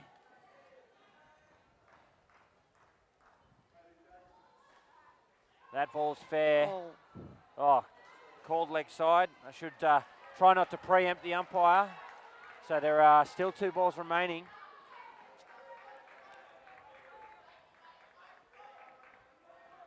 That's a much better ball. Yeah, but through the gap. So 2 runs. And will be the last ball of the second pair now. The Cyclones were actually on top of this pair. It may not have looked like it, but in regards to the score, they just weren't scoring as freely as they probably liked. And that pair finishing on 21. Although they didn't get the skin as it's grand final, the points don't matter. But essentially it's a mental edge if you do get that second skin. But still in a very good position for the rest of this game. Oh, certainly 57 chasing 79 with 8 overs remaining. They'll feel very comfortable, the Victorians. They've got some firepower to come as well, so I expect the Victorians to keep kicking on. New South Wales Cyclones are going to have to find something, and it's Paris Rafferty and Izzy Webber who will bat third for the Vics. We'll do a quick score check in our 15 and under boys grand final, defending 109, the Queenslanders. The Cyclones are on 63, make that 58 in the 11th over. So Queensland are taking control of the game in the middle two pairs. It looks like they're probably favourites at this point to win the 15 and under championship. And back to our game. Looks like it'll be Lara Graham bowling to Rafferty. Lara played a lot of her games in the 14s during the week, so it's great to see her be called up to the 17s. Obviously, been performing quite well. Fantastic start, lovely dot right outside off stump. That's the start you really want to have when it comes to a new pair. Yeah, so Graham, one of many young players in a 17 and under division that would otherwise be eligible. She creates a chance there, but the point fielder ducks. Graham otherwise eligible for 14 and under, but playing up here in the 17s, which is a great move from a developmental perspective. Absolutely, yeah. ACT were fortunate enough to have 3 young girls play for them who could have qualified for 14s, and they really performed all week. They were fantastic and really part of the group, which was credit to the 17s. They really welcomed them in, which is fantastic to see. Yeah, it's been a good over, this from Lara Graham. She bowled 3 dots in it so far and created an opportunity off the other. It'll be third ball now, and Cyclones need a wicket.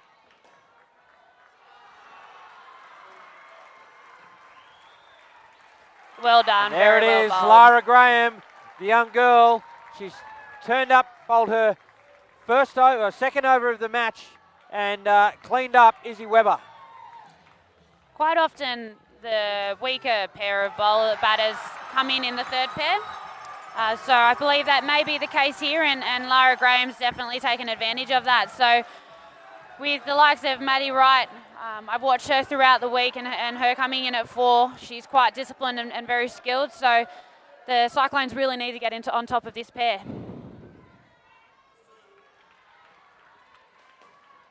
It's 2 runs to finish the over again through that point region. I would think that the Cyclones can't really afford for this pair to get anything more than 10. If they do, then the last pair is going to come in needing basically 10 or thereabouts to win, and they can do that in 1 over. That's very much true. I think you have to maybe think about bowling some of your better bowlers now. Yep. As much as you want to have them in the last pair, you really want to dominate these girls to get a bit of a mental edge on top of them. I think it's really key that they try and, as you said, try and keep this pair under 10, but I'm sure it'll give them a massive boost if they can keep him in the minuses. Yeah, too short, too wide, and put away by Weber for 2.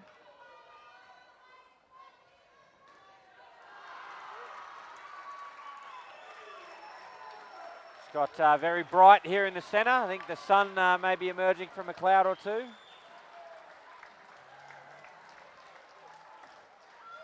Chance at the top, but correct call of no, and then a correction of yes after the flick went wide of the receiver. A single. It's important for the back sticks to actually trust their 3 lines, especially on a ball like that. They need to be going straight to the stumps, and as you can see, she was following the ball, so she wasn't able to take the ball at the stumps, and they got through for a single when it should have been a dot.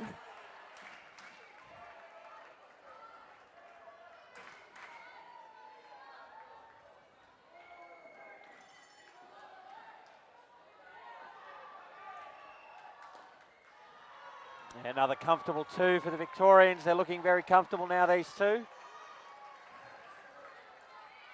good match awareness off that earlier delivery to be ready to take that extra run.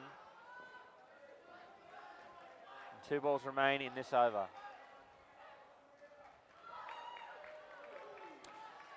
The dot ball off the second last one. I think she got away with that one, Cam. It was still quite short and wide, so I think she was lucky to get a dot there.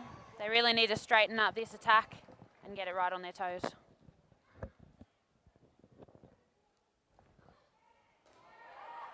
Yeah, it's a great shot there from Weber to finish the over. to be honest, Cam, I can't really see how the Cyclones are going to get out of this. They're very flat in the field. They're not creating any pressure, and they're missing a lot of chances. So Victoria look very comfortable at the moment.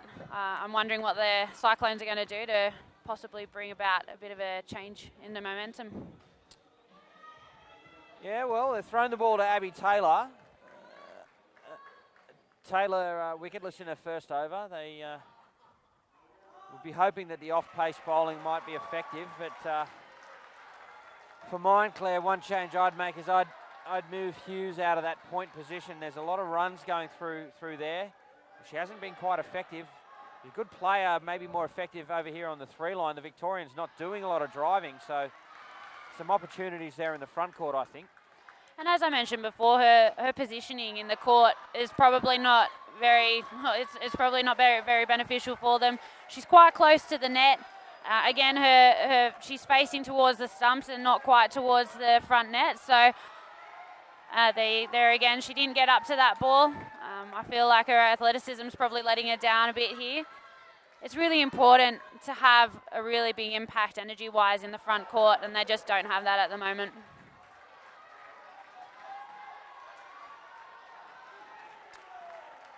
Yeah, and in fairness to Hughes, that's certainly true of all of the New South Wales country front court fielders.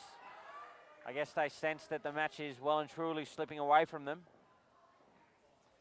Probably feeling every single one of the matches that they've played this week.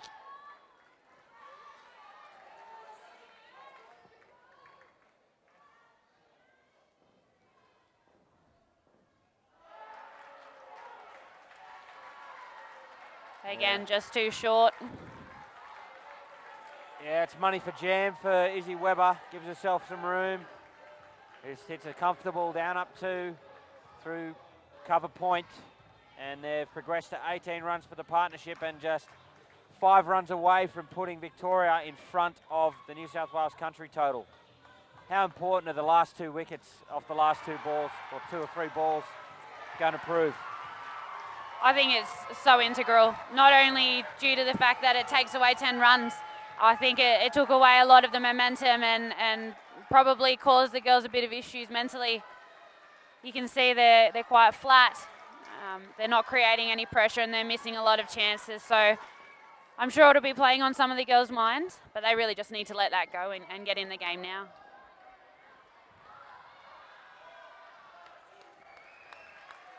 Two runs there, flat shot, but a safe one.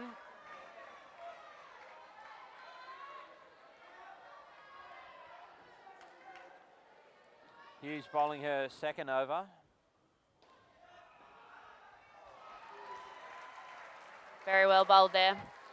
Yeah, Just she's bowling missing well. top of off, and I believe we may have an injury. Anita Handono has been injured during the week, so I think the trainer will come on to check her now. And you'll notice that the trainer is the Victorian trainer. It's certainly been the case all week that the teams, particularly when there's an obvious injury like that, have no hesitation in allowing their support staff to assist the other team. It's indicative of the spirit in which this tournament has been played. No doubt.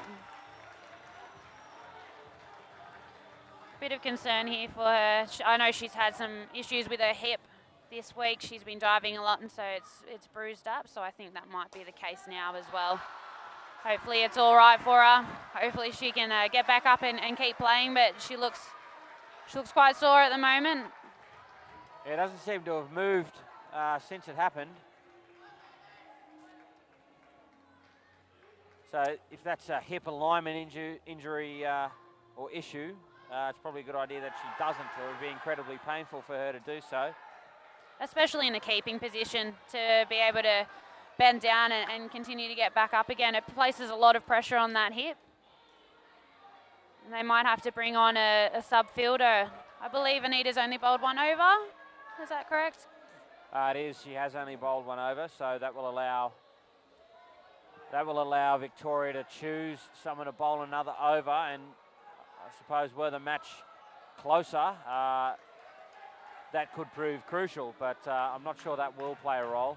Now, in terms of how this works, when a player's injured, they have 2 minutes with which to decide if they're going to continue, and after that 2 minutes, they either need to make a decision for her to be subbed or not. Now, it seems to me that even after 2 minutes has elapsed, there may be an issue with safely moving Anita Handono, so we may be longer than 2 minutes.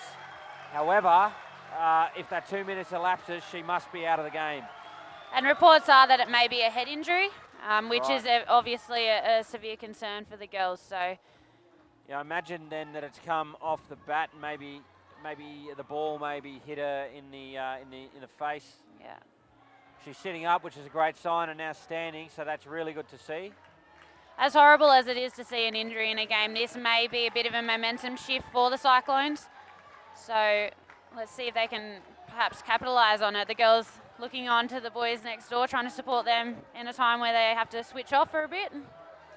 We can tell you that it's going to be an exciting finish in the 15 and under boys grand final. New South Wales Country Cyclones are on 94 with 2 overs to go in pursuit of 109. So 16 more runs will get them there. As for our match, there's 3 balls remaining in the 12th over, and Victoria 3 runs shy of victory. It's good to see Anita up again, able to get back into keeping. Hopefully it wasn't too bad a knock. I think she was rubbing her cheek, so possibly a ball to the face. So possibly just a little stunned. Now here we go, we're back underway. And a great start by Emma Hughes. Yeah, that'll be 3rd ball now, so if Cyclones are to remain a chance in this match, they absolutely need to convert this into a wicket. Can you imagine if they got 2 wickets off the last 2 balls? Game on. What a momentum shift that would be. Chance, just for safe. Hughes has bowled a good over. We've given her a little bit of stick for the point fielding, but she's doing a good job for her team here with the ball. Just needs to create a wicket here. The final ball to the pair.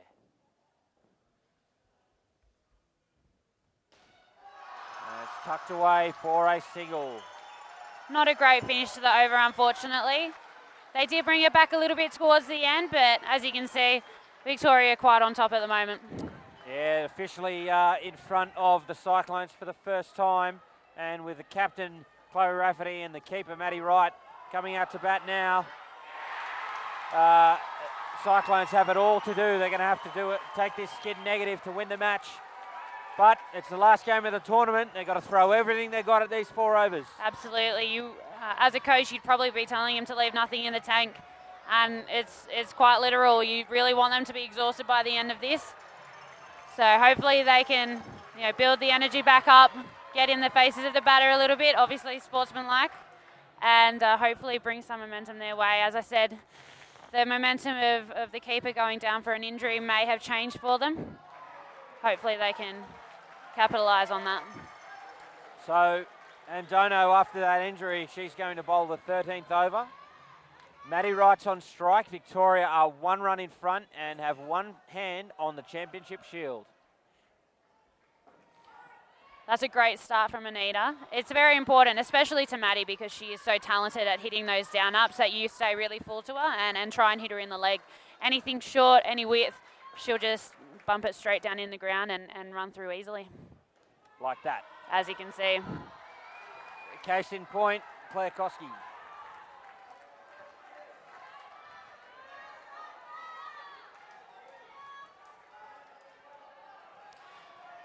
Throughout the week, it's really been Victoria that have consistently hit their down-ups. And I think that's probably a reason why they're so successful, and they're calling when they're running between the wickets. It's fantastic work, as you can see, Maddie Wright getting back into a crease quite quickly after a clear and concise no.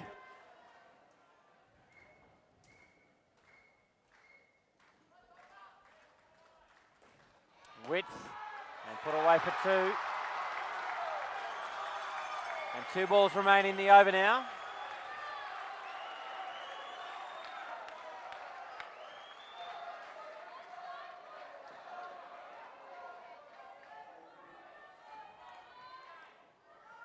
Oh. I think that was a change-up from Anita.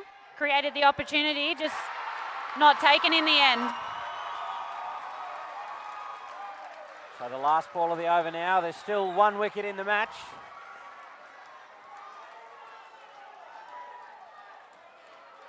And a dot ball to finish. So scores on 84, 3 overs remain, and Victoria will be on third ball to start the 14th over. I think Wright will be disappointed with herself then. She had a perfect ball for a down up and just wasn't quite on top of it right. Yeah, it's given the Cyclones a little bit of a sniff here. If they can get a wicket, well, all of a sudden the scores are level again. They can turn 1 into 2 and it's game on. And that will come from nowhere. And that would be very exciting indeed. I think possibly the fight of the Cyclones boys next to them has given a bit of inspiration. Yeah, maybe, though I think they're about to go down. The third ball safely seen off.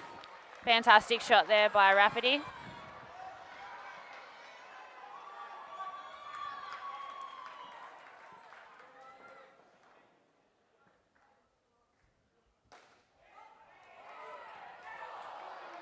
Again, Maddie Wright missing out on some width. I wonder if maybe she's having a bit of trouble with the pressure. Yeah, and there's not a lot of it either. I mean, they're in front. Normally a very good stick.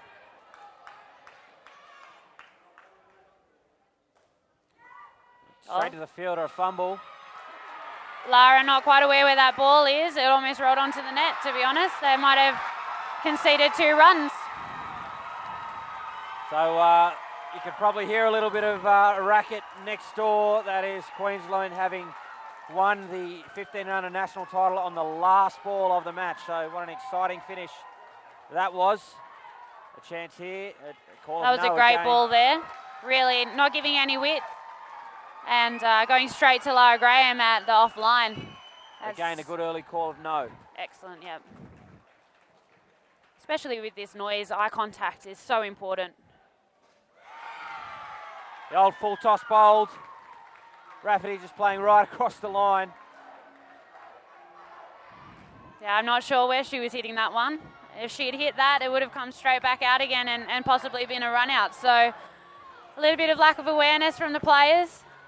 And the pair's been brought back down to 2 with 1 ball to go in the second over. Maybe the pressure is coming. Yeah, so they're within a wicket. So a wicket all of a sudden again, and it's still game on. They're just hanging around the Cyclones. Too much width there. A chance for a run out. Oh, direct hit would have been out. The throw just wide of the stumps.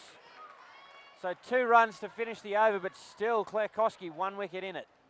Absolutely. I think this is probably the most important time for the Cyclones to really crowd the bat. I know we've said it all game, but I think this is probably the most important time. So Lauren Cheadle's on the sideline support them, which is fantastic for the Australian star to come over and support them.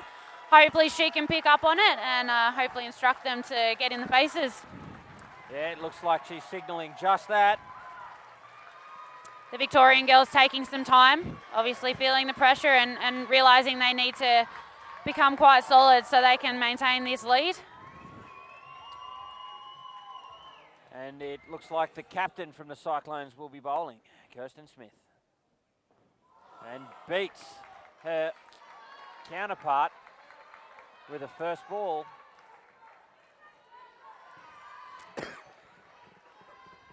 I think that's exactly where they need to bowl at this point. Try and literally hit the top of off.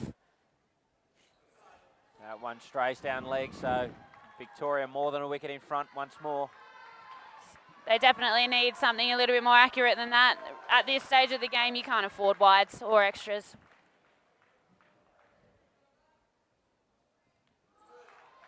Again, beating the bat, that's where she's got to be, as you said.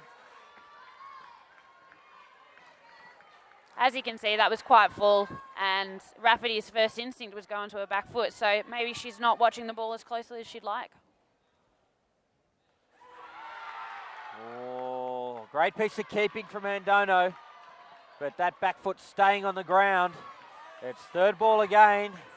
I'm sure the girls will be holding their breath. Away. Yeah, it's fantastic to see. It's great to have close games.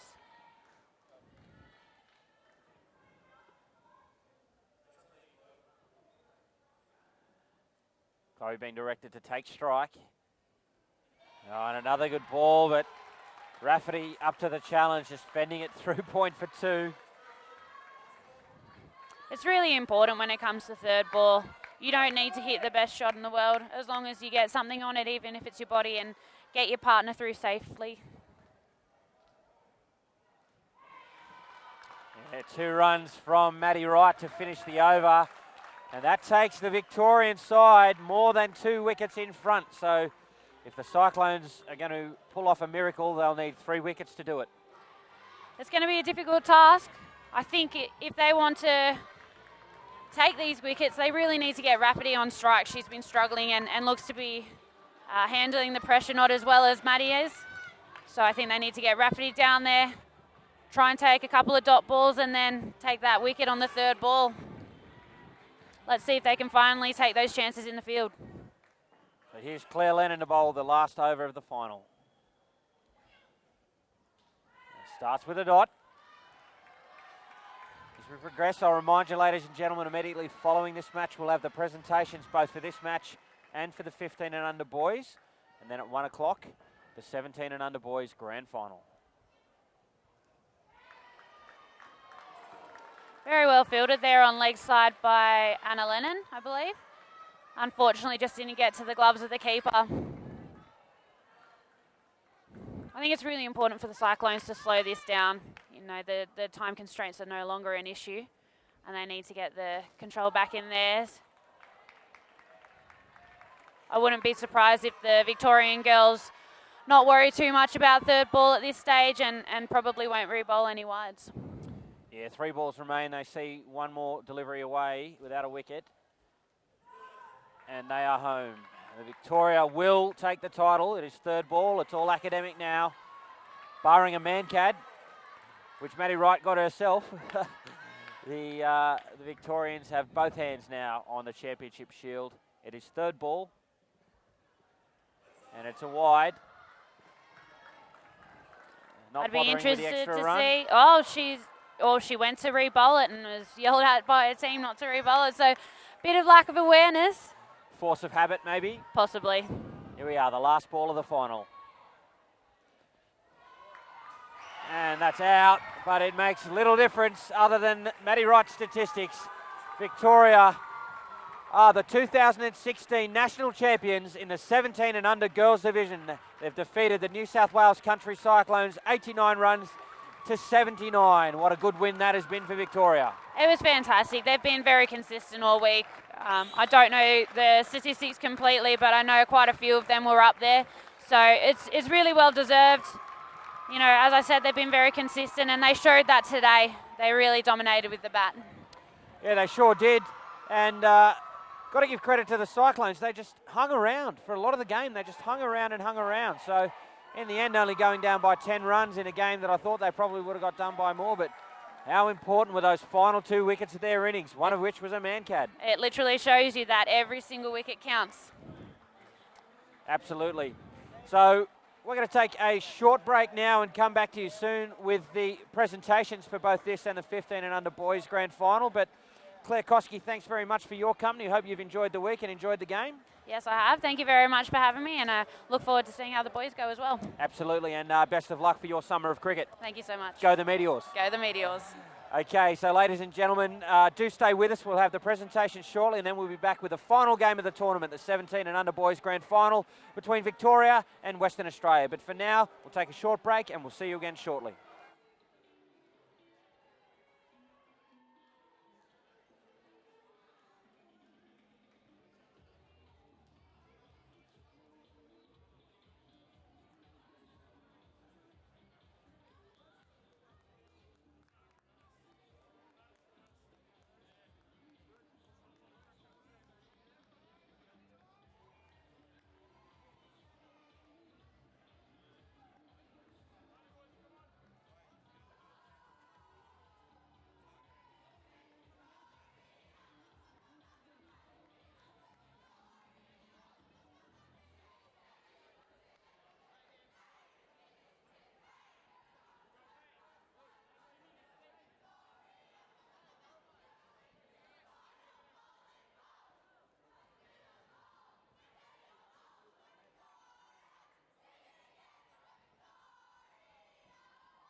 Chances, unfortunately, just, it's a momentum game and the momentum didn't swing our way, so just too good on the day.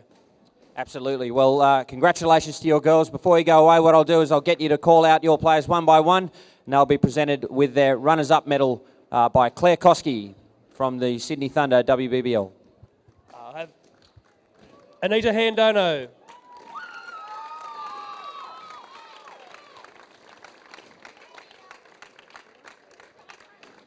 Annie Lennon.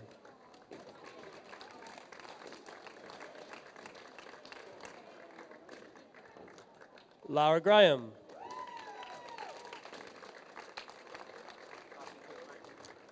Abby Taylor. Claire Lennon. Chloe Johnson. Emma Hughes. Charlotte Voss. Ali McGrath. And Captain Courageous, Kerbo Smith. Last but not least, Manager Extraordinaire, Ann Daniels. And the coach, Troy McKinnon. That, of course, brings us to our championship side. What a performance it was from them in all facets of the game. Let's call upon their coach, Sue Rose, from the Victorian side. What a wonderful performance from you girls. Fantastic. Couldn't ask for a better bunch of girls. We went through the whole tournament undefeated. Unbelievable. I couldn't ask for anything better than that. Well done, girls. The second championship for the Victoria after the 14 and under girls victory earlier today, so the future is very bright for women's indoor cricket in Victoria. Well, I only keep 3 of them next year, so they're all going up to 21s, and I want to wish them the best of luck. And then we'll have another lot coming through, which, as you said, from the 14 girls and a whole group of girls. So, yeah, looking forward to that as well. Very good. Well, congratulations. If you could call up your championship players one by one. Maddie.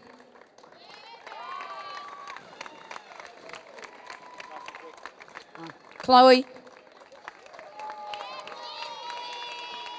Soph. Kat. Ruby. Izzy. Jess. Emma. Julia. Sorry, he told me to go quick. Paris. Zoe. Manager Claire. And, of course, the coach, Sue Rose.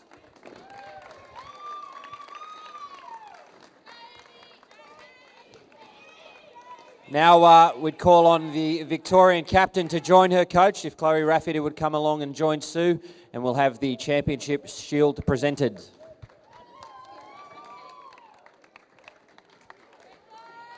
Victoria, 2016 17 under girls champions.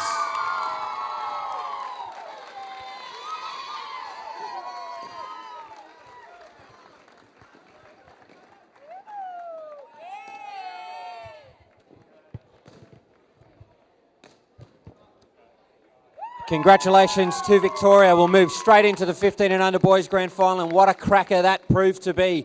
Queensland scoring 109 runs, and the New South Wales Cyclones just falling short. It went down to the last ball, but Queensland, the 2016 national champions. So congratulations, not just to them, but also to the Cyclones on what was a phenomenal grand final in the 15 and under boys division.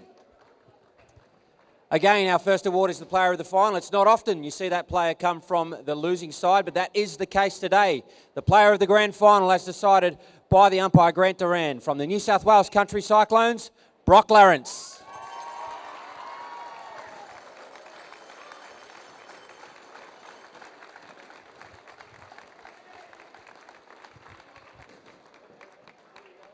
Brock receiving his award from our Australian men's captain, Lyle Teskey. We'll call up the coach of the runners-up now to say a few words, Don Skinner from the New South Wales Cyclones.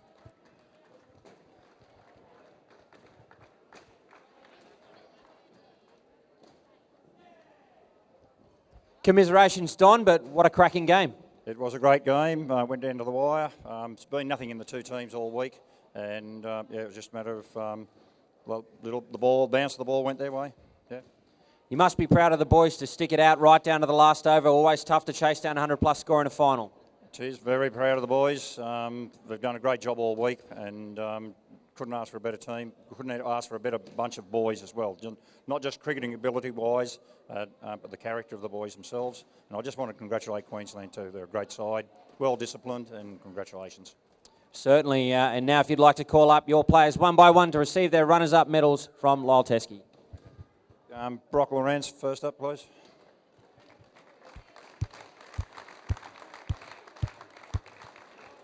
Tommy Nelson.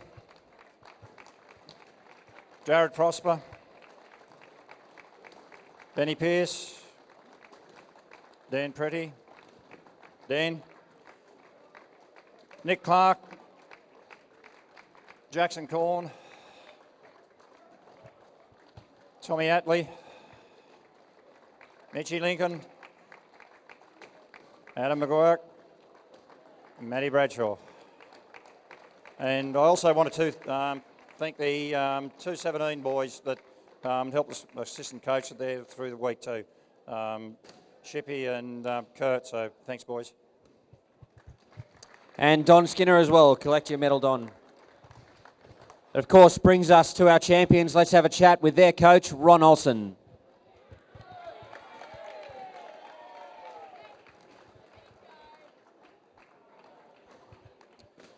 Well, Ronnie, what a win. Yeah, thanks, Cam. Firstly, to the Cyclones, to Don and the boys, always have a challenge when we play each other. And I did think we were probably the best two teams here this week, so commiserations. We always play the game very fair and very hard, so hats off. To the Queensland boys, to Murdoch and Laddie, you're a great leader of young men, mate. Congratulations. To our Queensland physios, our parents who travel all the way down here, Sarah Harris, for your tireless work off the court. To Greg King, owner of the Dubbo Indoor Sports, thanks for your hospitality. Nothing was ever too much trouble. And to my boys, well done. Congratulations, Ron. If you could call up your players one by one. Alex Perkins. Mitchell Doolan. Mitchell Doolan. Jayden Crichton. Jake Richter. Travis Bush.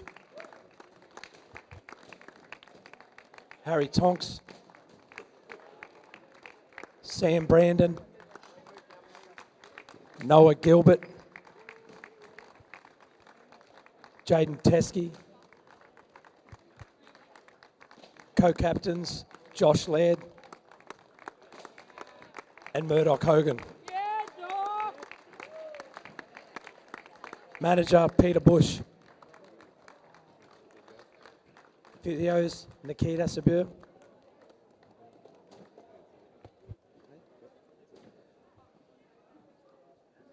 And yes, again, sorry. And Coach Ron Olsen and assistant Andrew Sweets. I now ask the Queensland captains, Josh Laird and Murdoch Hogan, as well as the coach, Ron Olsen, to accept the 2016 Championship Shield. Your 2016 National Champions, Queensland.